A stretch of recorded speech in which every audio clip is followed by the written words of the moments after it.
Hello, everyone. I'm back again. My name is Ali Balapur, and I'm the host of this podcast, Gaming as a Career. In this episode, our guest is Mason Breeding from Crusader Talent. He has been working with some gamers for quite some time, and he's here today to share his insights about gaming as a career and his understanding of the whole industry as a whole, the gaming industry, and share his opinions and insights about the future of uh, the gaming industry and gaming as a career, of course, for you all who are interested to hop on the train of gaming and become a future gamer and make some money out of it. All right. Hello, Mason. Welcome. Hey, Ali, thanks for having me. All right. So let's go ahead and take a few minutes introducing yourself and tell us a little bit about your company and what you do for gamers. Yeah, happy to. So I co-founded Crusader Talent. It's a talent agency focused on helping gamers monetize their content, predominantly on YouTube and on Twitch. So in a nutshell, what I do is brands want to work with, brands want to advertise to the audiences of pro gamers on the two platforms I just mentioned. So I have a roster of talent that I look after and I source. So I find, negotiate, and manage all of those deals for those advertisers to be able to showcase their product through influencers to their audiences. So that means finding all of the brands that want to advertise, of course, getting into the nitty gritty of the contractual terms of what exactly the gamer has to do in order to meet their obligations, and then managing the process from start to finish. And also there's a lot of creative elements involved in what I do, conceptualizing ads that will attract the audience of the gamers of which I represent. So there are many very creative brands out there that know that traditional media is probably not the best place to spend their money. And so they lean on companies like Crusader to come up with creative ways to get a return on their investment through advertising in the gaming scene. So that's what I do in a nutshell, Ali. That's wonderful. That's quite something that a lot of gamers might want to do later on in their career because managing all of this could be very difficult. And you being in a large network of connections could be an asset to a lot of gamers down the road. So that's great. So Mason, could you, since you have worked in this industry and you have worked with gamers for some time, could you please tell us about your assessment of gaming as a career? What is your understanding of the current state of gaming as a career? You can share your understanding of the social aspect, economical aspect, or psychological aspect. So we look forward to hearing from you. Yeah, I'll start. Well, first, I'll address I guess my pulse on gaming as a career at large. And I think there's no better time. So good news if you're listening and you're aspiring to be a professional gamer. There's no better time. And I think the media largely and the industry at whole recognizes this. We're seeing unprecedented things happening in the gaming industry. For example, look at FaZe Clan. Just at the time this video is released, they may have already gone public, but they're preparing to go public now as a publicly traded company on the stock exchange. And that is very difficult to do. You have to meet a very high level standard of financial excellence and a long track record of financial excellence to get to that point. And that's just one of many in the gaming scene that proves its viability. And I think, well, I don't think I know now more than ever, advertisers, so non-endemic brands, advertisers are stepping into gaming like they haven't before. We just did a deal with Chipotle to advertise. Well, they're giving away free burritos, and they created a Roblox game. And I know they do advertising with 100 Thieves. So you have really cool brands that are stepping into the gaming space that you wouldn't necessarily pin as a gaming brand, of course. So I'm very not only hopeful, but I'm proud to see how far the gaming industry has come, and how respected it is as a sector within the entertainment industry. So the outlook is very positive, and I think the future is bright for gaming. So in terms of the social aspect part of your question, I think it's becoming more and more respected slowly, over time. There are, uh, you know, some people, I guess, people that aren't gamers that don't quite get it, look down upon gaming as a time suck, as a waste, and they focus on some of the unhealthy habits that are sometimes associated with it. Right. Staying in front of a screen late nights, maybe not having the best diet or exercise or hygiene. And to some extent, it's true. However, I think over time, society at large is starting to respect gaming as a profession, especially as you have pro esports gamers and content creators bringing home 7-figure paychecks, in some cases on a regular basis for gaming.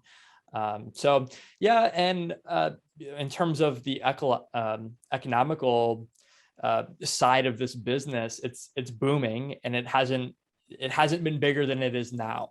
And I think it'll continue to grow. And I think that's what all of the experts are forecasting as an increase in spend in advertising from brands, to specifically target gaming and their audiences, and companies looking to recruit, train, and retain gaming talent on both the business side and the professional gaming side. That's certainly at an all-time high.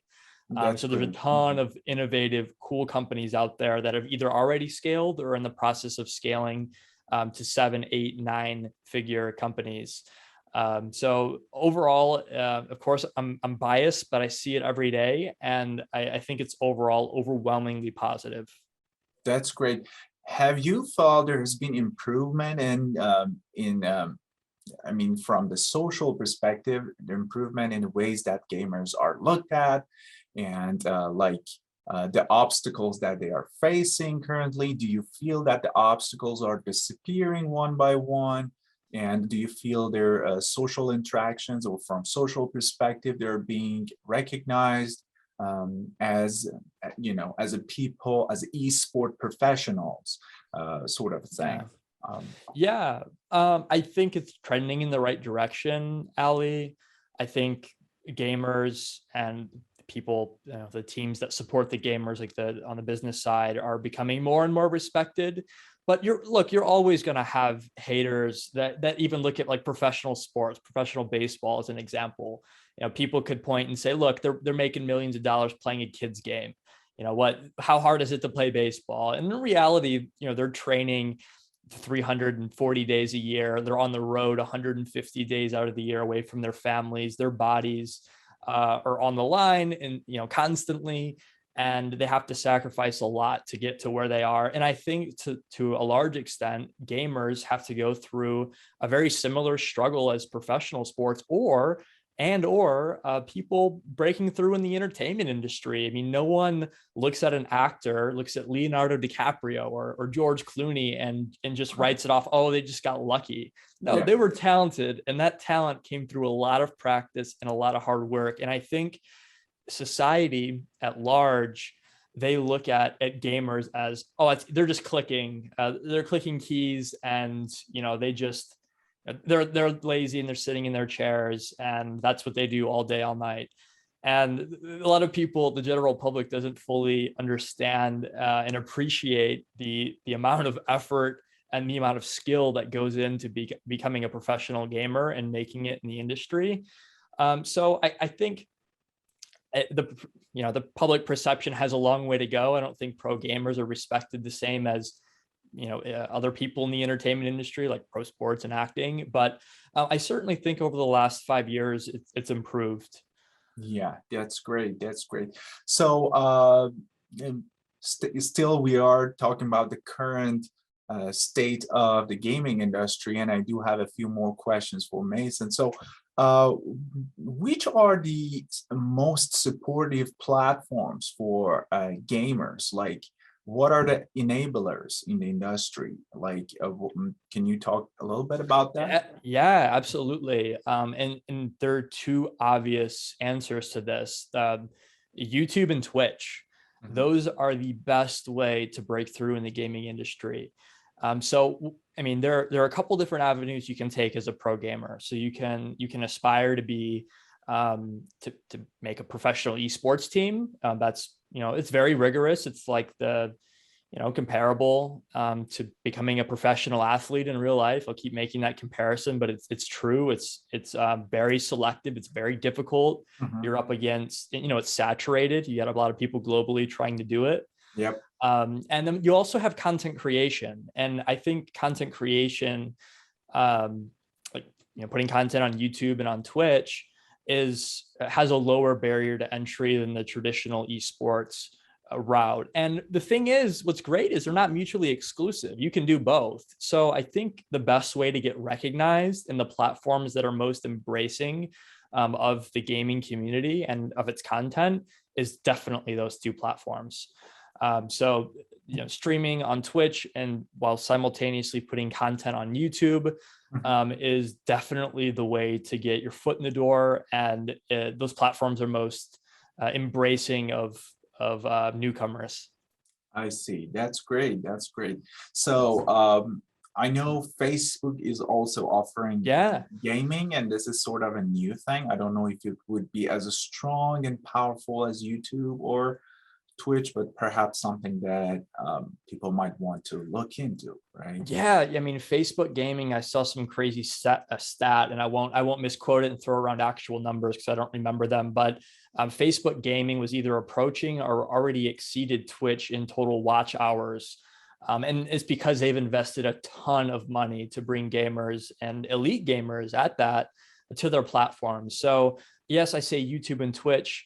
But there's certainly others out there like Facebook gaming, and well, we all saw Mixer come and go quite quickly. So there certainly will be new platforms that pop up like Facebook did. But I think the two main platforms, and I suppose the easiest to break through and to become noticed, is YouTube and Twitch. Great. So, do you think like becoming a professional uh, gamer and selecting gaming as a career is somewhat similar to becoming a social media influencer, like the people who are on Instagram? Do you think they're comparable? There are other comparable aspects there. Do you see that or no? The answer is emphatically yes. I Emphatically see. yes. Mhm. So let's look at a higher level perspective. How do gamers make money? So, well, if you're looking at, well, this works for the pro esports scene as well. But if you're looking at YouTube and you're looking at Twitch, the examples I just gave, you're making money through advertisements. So people are watching your content, and there are simultaneously advertisements either baked in or host read. So, like, as in the gamer, gives their personal endorsement to a product for money. The advertisers are paying for that audience, for that gamer's influence. So whether it be a Logitech mouse, they Mhm. sponsor a ton of Yeah. creators, or what do I have, a HyperX keyboard. Yeah. They have the fact of the matter is that gamers have influence. And I use, and my the brands that are spending in the space use influencer and content creator interchangeably, because the people that are creating the content certainly have influence over their audiences, some more than others, of course. But yeah, and the answer to your question is emphatically yes. I see. I see. That's interesting to know. And do you can you tell us about like what are the current obstacles for people who want to step into the arena and become a gamer? So first of all, do you recommend that people should be a full-time gamer from day one, like dedicate their time and life to it from day one, or maybe they should slowly transition to it, like have a side job or something. What is your suggestion on that? And also tell us like what are the obstacles for newcomers? Yeah, so the glaring obstacle, the 800-pound elephant in the room is saturation. If you go like on YouTube and on Twitch, like I just mentioned, there's a lot of people on the platform. You're competing for those same eyes as Mr. Beast and Yeah, massive creators and all of the other people that are trying to break through. And if you're trying to get into the pro scene, it's very difficult to be noticed yeah, and to have an international competition nonstop. So the saturation, yeah, it's just very, very, very competitive. That's the biggest obstacle. And also, I think people in um, socioeconomically challenged areas are going to have a harder time stepping into professional gaming. And what I mean by that is areas that simply don't have top of the line internet access. I yeah, think it's even the country of Australia and the country, New Zealand. I represent talent down there that play on ping that is 3 or 4 times worse than their American counterparts. yeah, So, and good Lord, most of Africa is more developed than the public probably realizes, but there's still like really there are pockets in this world where you're at a severe disadvantage because you don't have the same infrastructure that us in Western society have.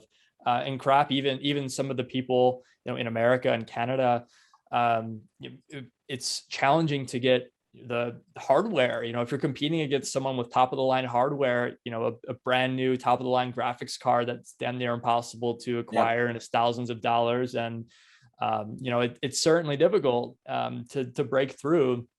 So it's challenge. There are definitely challenges, and those are the two biggest ones, in my opinion.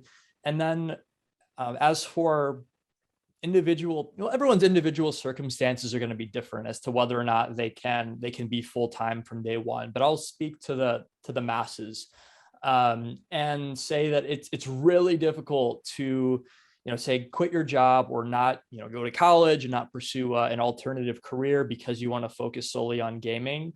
Like, look, hey, I'm a dream chaser too. I'll never discourage anyone from pursuing that. But if you're listening to this, I urge you, have a plan B, find other interests that may be a valuable fallback if it doesn't quite work out. Like even in starting my talent agency, this started as a side business. It started as a hobby. I had a corporate job that I was working 40 hours a week, and gaming as a hobby a little bit, not as much as I would have liked. But I started this on the side because there was risk, and there's certainly risk in becoming a pro gamer. So I would say figure out a way to make your ends meet, either by attending school or working, being employed, and then try to make that shift into gaming in your evenings and nights and otherwise your free time. And then as you start to gain momentum, as you pick up, you'll be able, if all goes well, you'll be able to give up that job or put the education on pause for you to pursue it full time. So yeah, I would urge everyone, have a plan B, have a fallback. But there are going to be some exceptions to that. Like your most elite gamers might be able to rise straight to the top just based on sheer skill. But we're talking, a fraction of a percentage point of people that are able to do that. So yeah, that's my take on it. That's great. That's great for sharing your opinion. So yes, there are, as Mason discussed, there are a lot of obstacles in the way.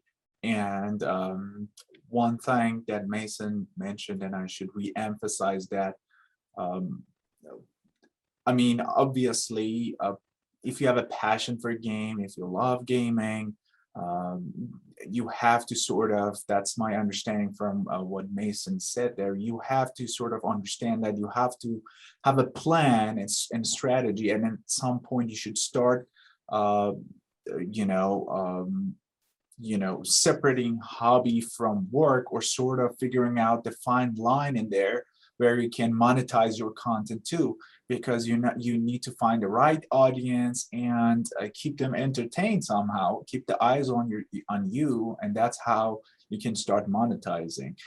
So that's a very important point. uh, Mason, what do you think about the future? Like, I know a lot of things are happening. You mentioned phase plan, and I should also mention PvP is coming out. It's gonna be so they are launching a Twitter-like social media just for gamers, purely for gamers, like the Twitter of gamers. And it has received a lot of attention. It could be on the horizon in the future. Like, gamers might completely switch to PvP instead of Twitter, and like start doing their posts and keep communicating with their audience over there only. So a lot of things are happening. But Mason, what is your assessment of the future of the gaming industry and the future for gamers, the gaming as a career, future of this career? Yeah, I think well, the future is bright. I mentioned it earlier that I really believe that the proof is in the pudding, right? You've got more advertisers stepping into gaming than ever. You have gaming companies rising in value and in popularity. I saw just another tidbit to help people wrap their heads around how massive gaming is. FaZe Clan has comparable audiences and fan bases globally as the New York Yankees and the Los Angeles Lakers. Like, when it's no longer laughable to compare these massive, well, they're now massive gaming teams and creators, and compare them to other sectors of the entertainment industry. So yeah, the proof is in the pudding. The fans are there, the creators are there, certainly the talent, the business savviness to make all of this go round is there. And it's going to continue to grow. So, I'm overly optimistic. Well, I hope it's not overly optimistic, but I see it every day, and I see it growing every day. So I think it's quite positive as a whole. And Ali, there was a second part of your question that eluded me. What was that? So I asked about the future of the industry and the future of the gaming as a career. So as a career, yeah. yeah. I think it's going to become more and more stable to enter professional gaming over time. So if you look at, I'll draw the comparison to baseball as I did earlier. If you look at baseball when it first started, the players were paid peanuts. They weren't respected. It was like a traveling circus. No one had agents. They were drinking in between innings and chewing tobacco. And now you look at it, and it's a multi-billion-dollar industry. Obviously, it's evolved. Its fan bases have grown to an international audience. Yeah. And it became far more sophisticated. So I think the pro scene within gaming is going to have a similar evolution to baseball and how most pro sports started. So I think it's going to continue to become more advanced and more viable for people to step into the scene professionally. That's great. Yes. So my own understanding as an observer is that even some of the AAA game developing companies like Valve with Dota, they have transformed the scene. Like, look at this year's prize pool, $40 million. Yeah. They gave away $40 million, and the first team won almost half of it, right? So, and this is like the end or the top of the chain for gaming as a career. And then you can just break it down to the people who are only doing it individually, or basically they're not in esport teams or things like that. So So as some of the other things that I would like to discuss, so you briefly talked about the lack of access to resources, one of which could be internet and computer.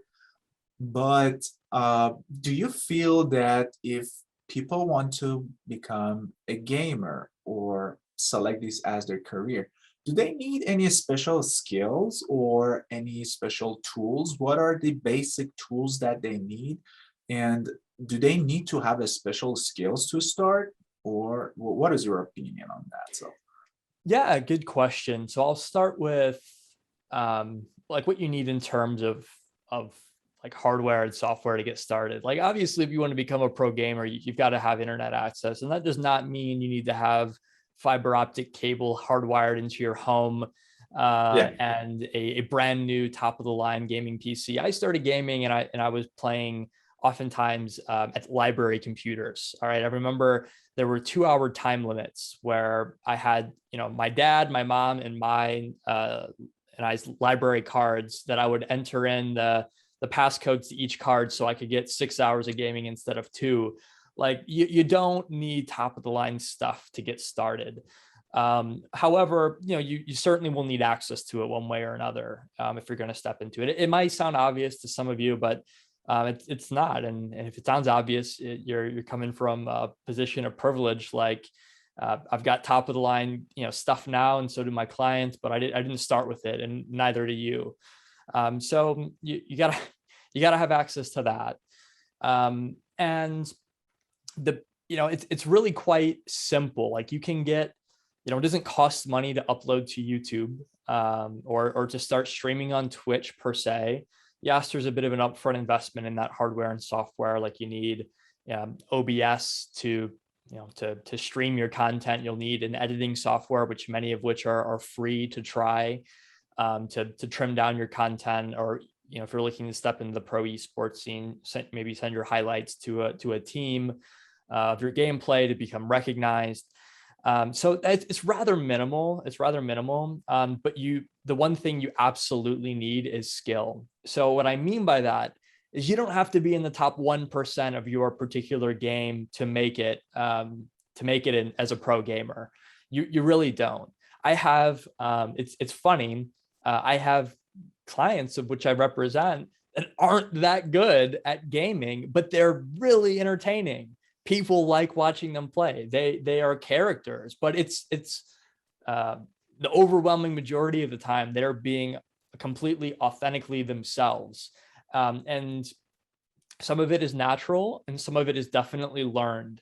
If you put an average Joe in front of an audience of 10,000 people streaming on Twitch, it'll be quite obvious to see who's the professional and who's the amateur. So yep, even if there's a bit of natural skill in that person that you put in front of the screen. So there's definitely skill that's involved, but don't think you have to be the best at your game to create content. But you have to be entertaining. And well, if you're going to look to step into the content creation realm of the sector. And that's something that is completely individualized to you. And that's something, Tim the Tatman and Dr. Disrespect, they didn't have their personal brands completely polished and mastered the very first time they streamed. They evolved, they grew, they learned what worked and what didn't work, and they were agile, and so they adjusted to what worked. And those are two massive examples. But that's case in point of how you can adapt your brand and how you can adapt your content to what's popular and what people want to see, and how that's ultimately how you'll make it a viable career. So the quick answer is yes, you need skill, and you need some stuff to get started, some hardware, software to get started, but it's not that hard in most cases for people to get started. It's quite a low barrier to entry yeah, there. that's great. That's great.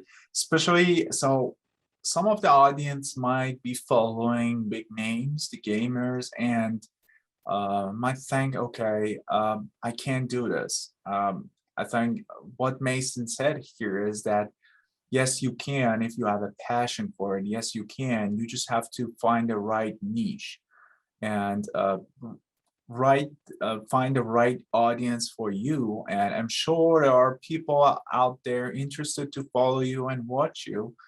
um, you just have to, get started and be yourself, maybe, and then you would find a right audience. uh, Interesting. Thank you, Mason. uh, so one more thing that I wanted to talk about could be like um, concluding remarks.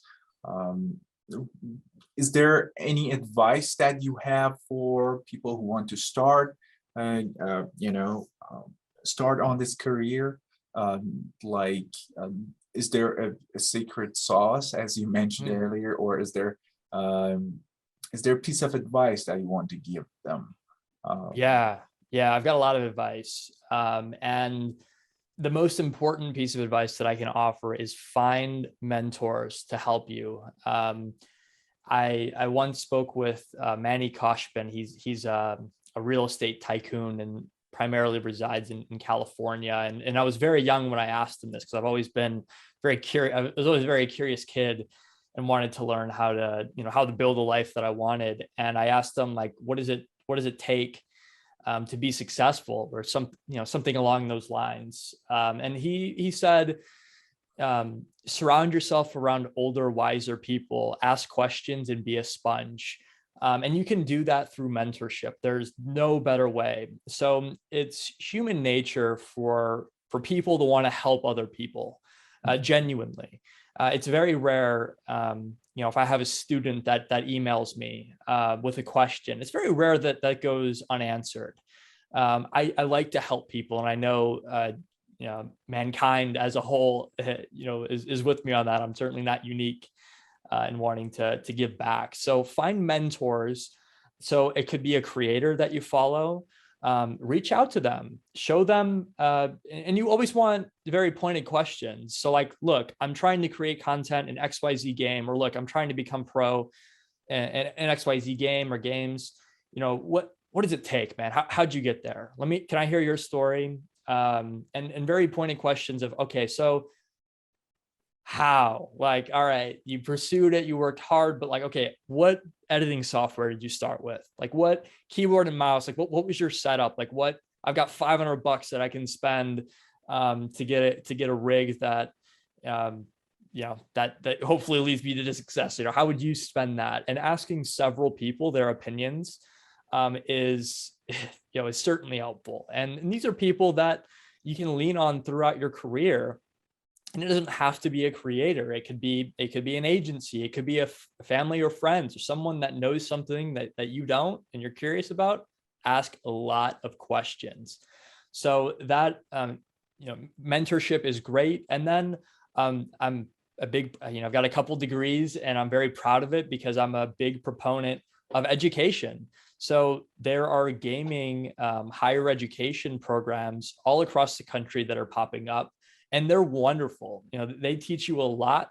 It could be, you could go to school and study gaming and find that maybe that's not the route for you, becoming a pro gamer, but maybe you like to code.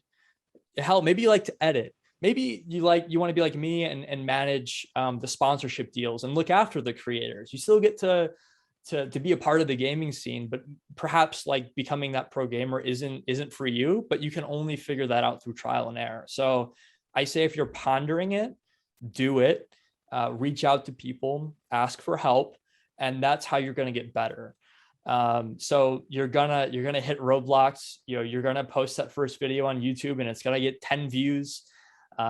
Those 10 views will be your mom, dad, cousins, brother, sister at first, but you have to stick with it.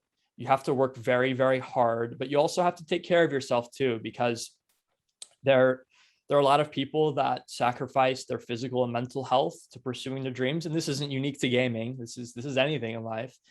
That is But true. you have to look after yourself first. But there's certainly a way, but everyone's journey is unique.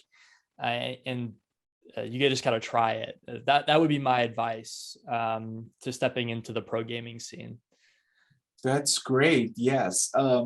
So what Mason mentioned is very important, and that is because you might jump on this train and later on figure out you're good at something else, and you might get involved indirectly with gamers. Maybe you would become uh, a content editor, or maybe a music maker for gamers, or maybe Mhm. an advertiser. So there are a lot of opportunities, and of course the industry is big, and yes, that was a very good point. So there are a lot of opportunities to be directly or indirectly involved in this. And yes, so thank you so much, Mason, for sharing your insights. And I enjoyed very much about what I've learned today. I enjoyed all the pieces of advices that Mason shared with us, and I hope you were able to learn and grow as I did today. So, any concluding remarks, Mason, before we finish the podcast slash interview? Yeah. So if anyone has any questions or wants to get a hold of me, you can go to crusadertalent.com and submit a contact form on our page, and it'll make its way to me. And if you have any specific questions or things that I maybe wasn't clear about, or debates that you want to have, things that I said that you'd like to challenge and maybe learn more about, I'm happy to open the dialogue. So please feel free to reach out through my company, and I hope I spark some inspiration for some of you that are thinking about maybe pursuing a career in pro gaming. That's great. I will definitely put Mason's information in the description for you so you can reach out to him. And that mentorship that he suggested is very important, I think.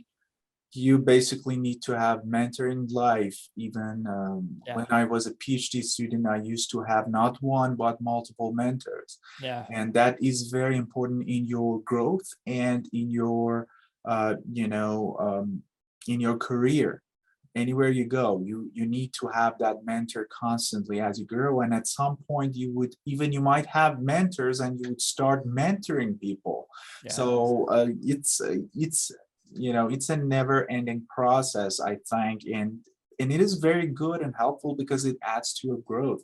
And of course, Mason is one of the persons that you want to reach out to, and he has a lot of resources, and he can definitely uh, guide you and link you to different other or thousand other sources out there, like in any any direct or indirect things that are related to gaming as a career. Like if you are passionate about becoming a content editor for gamers, Mason definitely can help you there. Or if you have questions about gaming as a career, I'll be able to help you. Mason will be able to help you and answer your questions, and basically help you grow. So, all right, yep. Thank you, Mason. I very much enjoyed having you here, and I wish you luck and success in your future endeavors. likewise to you, Ali. Thanks for having me. We'll do this again soon. Thank you.